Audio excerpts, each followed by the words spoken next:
we're going to talk about league winners and where to draft them. Let's do it. Do you have the time to listen to me grind? Take down the film watchers and nerds all at once. Okay, so your drafts are probably done. I hope they're done or pretty close to being finished. So this isn't a great timing thing, but it is something I keep looking up, and we've looked about in other ways. It's where do you find players who provide the most value in a season, even in Dynasty. So what I did is I took DLS ADP and I created a formula, don't worry about it, that calculates the average points we should expect from a player at each position drafted in different rounds. Then I applied that to the ADP for the last 4-5, back since 2014, since I have DLF ADP. And I went looking for where the biggest difference makers at ADP in Dynasty have come from at each position. Here's the chart. And since that's just a mass of names, what I ended up doing is converting it into positions and making it all colorful and pretty, like this. And one of the things that stands out to me is the number of tight ends that are on that list. On average, in the top 12 players giving you the most value over expected for where you drafted them in Dynasty, and there's about 5 tight ends. It's actually like 4.8, but since we can't cut Pat Fairmouth's legs off, it's just about 5 players, okay? Every year, providing more value over expected, so you're getting more out of their ADP at the tight end position. Now, it is worth noting there are a couple of tight end seasons in there, which I think are just, we don't expect a lot from tight ends, and they were drafted so low, I think it's exaggerated. Jimmy Graham's 2019 season, I think, is on there. No, Jimmy Graham's 2020, which was fine, but it wasn't a big difference maker. And if you go back a little further, you can see Evan Ingram's 2018, which again was fine and a lot more than we expected, but league winner is a little strong. But last year we also had Mark Andrews and Dalton Schultz. Now Dalton Schultz didn't win your league, but he's certainly a great value to find in your drafts, and that's what this list is. And I just wanted to put that context out there so you know what I'm describing as a league winner. You're getting more points than you should for what they cost or what they were roughly on average drafted for in your leagues over the last, how many years is this? 14, 15, 16, 17, 18, 19, 20, 21. Over the last 8 years. So there are some okay values, but most of these guys were significant. Cooper Kupp's season last year obviously is the best value over replacement, or value over ADP, that we've ever seen. According to his adjusted for games played, points per game compared to where we actually drafted him, we got like 16 points a game more than we expected based on where we drafted Cooper Kupp. It's literally insane. In fact, it's so insane, it's holding up the wide receiver position. Now, I'm doing this because there's going to be another table about now. And what you're seeing there is the average points over expected compared to their ADP expectation by position. Now, you'll notice that wide receiver, tight end, and running back are all in a relatively tight range. On average, you get about 7 to 8 points per game over expected from the top 12 values. If that position lands in the top 12 value, that's the amount of points you have over expected. Notice running back wins significantly over wide receiver and tight end. That's one of the reasons that thirsty running back strategies exist, right? Especially hammer running back in the later rounds. You want those value screamers. The other thing about running backs, though, is that position finish and points per game finish doesn't really tell the story, because Khalil Herbert doesn't show up on this list from last year. And yet for those 3 games when David Montgomery wasn't available, that was more significant to your league than Eric Ebron in 2018, right? So that's the reason we're normally hammering running back in the later rounds and just hammering running back in general. If you go early running back or late running back, there is just so much positional advantage that we're always seeking them one way or the other, no matter how you draft or which draft strategy you go with. Now, the other thing to note, back to Cooper Kupp's 2021 season, which was insane, he's holding up the average of the wide receiver position. If you look at the whole average for the wide receiver position before that year, it averages close to around 6.5 points over ADP expectation, whereas the tight end is consistently over 7 and sometimes over 8 through that same time period. So if you just ignore Cooper Kupp, you shouldn't, but ignore Cooper Kupp for a second, And you see that tight end actually provides more points per game over expected based on ADP cost. It's a long sentence, I get it. Than the wide receiver position. Does that mean that wide receivers suck? No.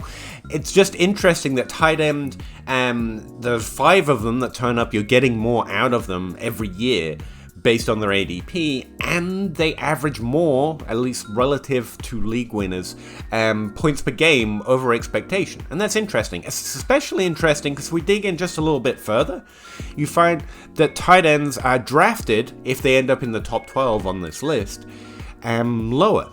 The range for running backs, where you find league-winning running backs, is really between 7 and 10. That's where a lot of the league-winning running backs come from. I know we're all drafting those Khalil Herberts outside the top 12 rounds, and like I said, there's significant reason to do that, but I really think the reasons for doing it wide receiver completely drop off, because the round, when you make getting most of these league-winning wide receivers, is actually slightly lower than running back, but it's still between like 8 and 11. It's just a round difference, essentially. And again, that's in the top 10 rounds on average.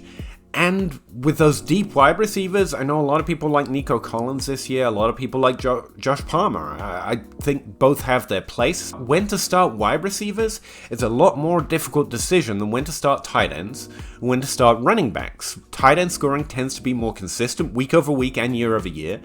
And running backs tend to be startable when we know, because of an unfortunate situation the week before, that someone else is more likely to get volume. With wide receivers, it can be a lot more variable. In fact, even in the top 12, wide receiver scoring on a week-by-week basis can seem a little bit more extreme. Now, the swings are a little exaggerated because on average, wide receivers score over their points per game at a higher rate than running backs, especially inside the top 24.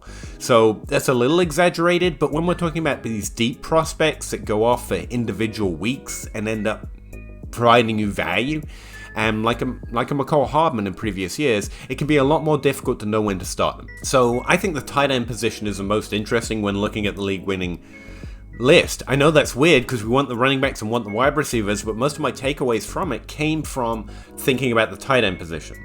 Alright, so some actual actionable information, I guess. Especially since even if the season started when you see this, I mean, trades are still happening and players don't immediately become productive week 1. Necessarily. We'll give them the first 3 weeks. So something that I found interesting in the tight end list is that between DLS ranks versus ADP consensus and my ranks, the one common player between those two top 5 lists out in the likely league winner area, again, sometimes it's Eric Ebron, is Hunter Henry. I've been targeting him all off season, I've had him a lot in best ball, and he's on a few of my dynasty teams as well.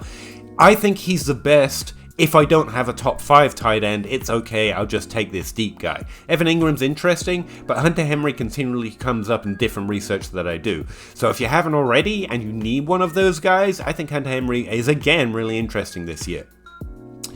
In the running back range, I find both my more likely breakout candidates in Elijah Mitchell and Clyde Edwards-Helaire were both in that range. So yeah, I'm back in on them. But also note a few other players that you might be higher on than consensus fall into this, so by all means let that confirm your priors if you don't want to confirm my priors. Wide receiver, I found few interesting names. Again, where the variance is a little higher, you've got everyone from Cortland Sutton, even down to Gabe Davis. He's being drafted in round 9 by consensus right now in DLF ranks. That fits. I'm not in on Gabe Davis, I am in on Cortland Sutton, but I get that Gabe Davis is round 9. But there are a few interesting names that haven't been touted, I think, as hard. Brandon Ayuk, coming off his 4th round ADP last year, has fallen from grace. And it's worth noting he still performed really well last year. We've talked about it, I hope, this offseason as well. Even though Deebo Samuels, as we in this channel and the Dynasty Grind and at DLS said, Deebo Samuel will probably be the wide receiver 1 in 2021, and this year everyone's fading Brandon Ayuk a little hard, I think because they got their fifis hurt, because he wasn't the wide receiver 1 last year. But he still performed exceptionally well as a rookie, and he performed well last year, if not being the wide receiver 1 and inside the top 12 as some people hoped. And I think his fade has gone a little too far here, and he's falling into this. His points could be top 12 difference making for where we're drafting him. So I think he's interesting as well. Again, Sutton first. So I think this is a pretty interesting list, especially as we start to add NFL data for the first 3 weeks. We're going to get a lot more certain about a lot more players' range of outcomes over the 2022 season. Let me know what you think though. I think I'm going to start hunting tight ends a lot more outside of round 10. Really appreciate you all. Sorry for the gap in videos there, but we're going to get back to it. And I'll see you next time. Bye. Hey, thanks for checking out another video. If you could like, subscribe, comment, that'd all be great. But also check out the rest of the channels and follow my Patreon link to see what I'm up to over there. And the Linktree link, I guess, is going to take you to easy access to my podcast, the articles I'm writing over there at DLF, as well as most of the other things I'm up to. I'd really appreciate it. Thanks very much.